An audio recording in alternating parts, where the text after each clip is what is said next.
you've changed my mind. And in some way, this is our own Christmas Carol moment. You've come to me like the ghosts of Christmas past, present, and future, and you've changed my ways. So thank you, Dave.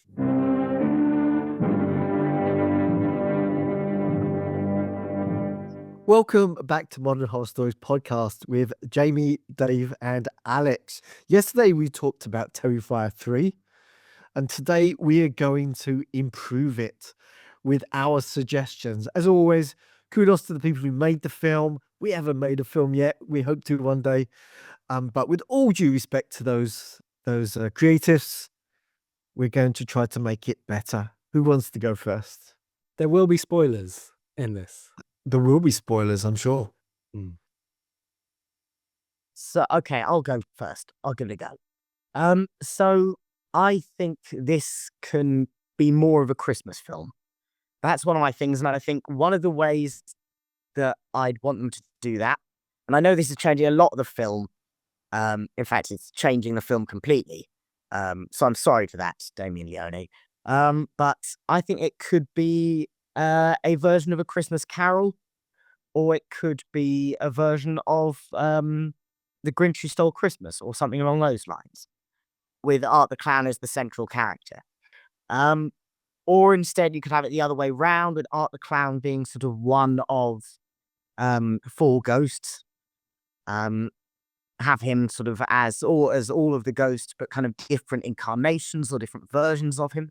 So I think there's a lot of room for those kind of classic Christmas adaptations when it comes to Terrifier 3. And I think it's a missed opportunity, which is a shame, because essentially it's another Terrifier film with a bit of Christmas window dressing. But it could be something a bit more interesting. I think a lot of our criticisms are down to kind of high concept. We'd like stuff to be a bit more high concept when it comes to these films, because, well, I love Art the Clown. I think there's maybe a way of doing it not just on one Christmas. It might be nice to have it, and particularly either over a series of Christmases or all set in one day. There just needs to be that kind of unity of time, I reckon. And thirdly, more art dressed as Santa. That's it. That's the film. So all your 3 things are connected with the Christmas elements. Yes. Okay. Yeah. It hadn't occurred to me, but yeah, you're completely right. I'd like Art the Clown to be in a Christmas film. Fab. Well, I'll go next then. So for me, this is something we've talked about before, and I'm sure we'll talk about again, about just the Terrifier world. And I would be happy for it not to have some kind of connecting lore. I'd like to it to be a standalone movie, which would work perfectly with your Christmas Carol type Terrifier. That would be the installment for this film. And it wouldn't be weighed down by all the baggage of how Art the Clown was created and where the little power girl came from. It wouldn't have any of that. They would just all arise as and when needed, depending on the film. So that would be my first thing. My second thing would be art must be front and center when it is on screen. And it happened in this film for the first time, where he played second fiddle to the other character. I can't remember her name. Victoria? Victoria, that's it. The woman with the scarred face. She was front and center for pretty much a lot of the climax, which I'm not a huge fan of this Terrifier. It's not my favorite in the franchise, but it really spoiled it for me. He should always be front and center. And if you want to have a kind of narrating it from the background, I'd be happy with that. But he actually took a back seat during that, and I thought this is sacrilegious for Terrifier. And the third thing would be, again, this is not specifically for this film, but for some reason it occurred to me, I'd quite like to see Art the Clown actually engage with the audience more, break the fourth wall, because his audience we are his audience, but he never actually engages with us. And I think at this stage, the franchise is so surreal and crazy. I'd actually quite like to see him just look into the camera and do some little tricks for us and then go back to the world he's in. So those would be my 3 things. And although 2 of them could apply to the whole franchise, but they're my 3 things. Interesting. So, with the exception of the breaking the fourth wall, all of the things that both of you have said are on my list of improvements. But I do have 3 more. So, um, I I would cut the time jump altogether. I guess it's similar to what Alex was saying. Like, either have it all in one day or spread it over a few years, or maybe even just sprinkle in that side of things, the 5 years ago stuff, as flashbacks throughout the movie. Maybe, like, I don't know, someone reliving the memories. Maybe the central character is somebody from the hospital, rather than Sienna. But I don't know. Either way, just cut out that whole beginning chunk. And I'd also have Vic not speaking the thoughts of the entity that is art. Like, the beauty, one of the beautiful things about art is that he's silent. We get everything through his performance, through his physical performance. And suddenly he's got chatter, chatter, chatter, chatter, chatter. This is why I did this. This is where I'm coming from. And I think it devalues a lot of what we had in the across the 3 films. And the third thing is not anything that the filmmakers can do anything about, but is to do with the setting of watching it.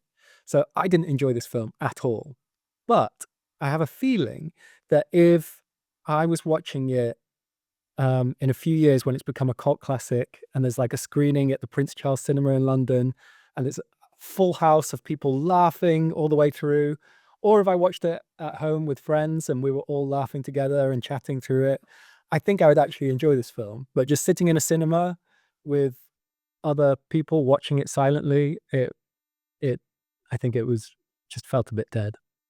How many people were in the cinemas that you were in? There was maybe like 10 or 15, but it was a huge screen. There was maybe 200 seats. There might have been more than 15 people there, but it wasn't densely packed. Yeah, there was about 15 in my screen as well. I had about 15 as well. But what I liked about it is, and what I like about horror fans generally, is that I walked into that screen and you sort of, when you think of a stereotypical horror fan, when you think of us essentially, there was a lot more kind of diversity in terms of age and gender and race than you might expect in that cinema. There were quite a lot of people in their sort of 80s. I think there were a few people in their 70s, 80s there. And they were there sort of just, oh, God, don't like that. And so I actually quite enjoyed that experience. I think I like the idea that there were people in that cinema who didn't necessarily know what they were in for, in a way that wouldn't be the case if you went to see it at the Prince Charles Cinema as a cult classic. So yes, yeah, it's and that's what I liked about Fright Fest as well, is there are so many people there who like different kinds of horror, and it was and yes, so I appreciated that cinema experience with Terrifier 3. There were definitely people in my screen who didn't know what to expect because 2 of them left. Yes, yeah. You did say nobody left in mine. Everyone stuck it. Even the old couple. They were lovely. Chatted to them afterwards. I think everyone stayed in mine as well. No chatting though. Before we wrap up, we did a how we'd improve Terrifier 2, and I left my improvements at 2 improvements, and I said that I would come up with a third, and I have come up with a third. I had actually thought this at the time, but I forgot when we were filming. So the third is the Dave's iconic kill, the one in the bedroom. Oh, by the way, spoilers for Terrifier 2 here. So, yeah, that kill, he's ripping this person apart, And there's a couple of moments, but the one that really stands out in my mind is when he's tearing her hand apart, and that just didn't look in any way real. The physics of it didn't look real. The way it came apart, it just came apart way too easily, and the skin didn't seem to react the way I think skin would, and it was just like effortless. It was like tearing a piece of paper. And I know art is strong, but the human body is also strong. I think there would have been a bit more resistance. It's a tiny thing, but yeah, that scene was very excessive in terms of the violence, but I don't think it fully delivered on it. So I would change that. Can I just say I really hate doing these sections, just slagging off someone's film. I know. I mean, so much it's great amazing work coming up with into the it. ideas, but I do think they're good. Sure, it makes me feel awful. So I'm sorry, Damien Leone, because I And love Art Clown.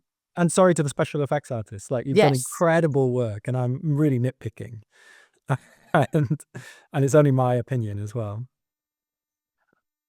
Yeah, I don't And on that mind. appallingly British note, Dave doesn't feel bad. I don't feel bad because I feel that our improvements are said with love. Even the films that we comment on that we didn't particularly like much. I mean, I sat through Terrifier 3 not particularly enjoying it, but thinking, jealous at the fact that people have made this film and had the talent to go and make this film and create this franchise. I would be proud if I'd made Terrifier 3. For any of the movies that we've seen, even the one that had 3 directors and multiple problems, I would love to have helmed or have my name on that film. I think it's an amazing thing to create a movie. Like I say, we haven't done it, so that's why I include our little introduction at the beginning, because I think we're spreading love even through our list of criticisms. you've changed my mind. And in some way, this is our own Christmas Carol moment. You've come to me like the ghosts of Christmas, past, present, and future, and you've changed my ways. So thank you, Dave.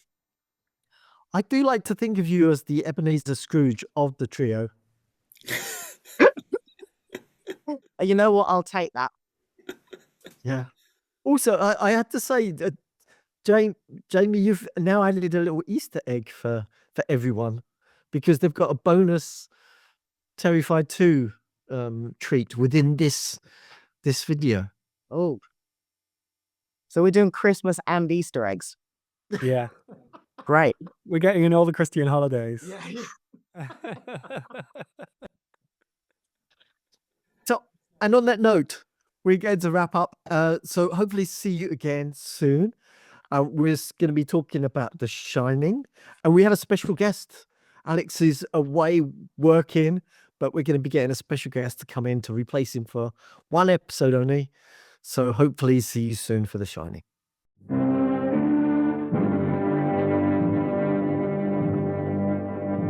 I think your Christmas Carol Terrifier idea is fantastic. Yeah. We're going to do a special Terrifier.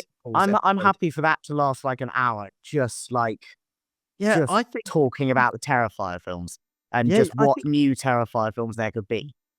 I don't want to say too much more because I think it belongs in the podcast, but I think your idea of Christmas Carol, Art the Clown could be all the ghosts. I think. Yes.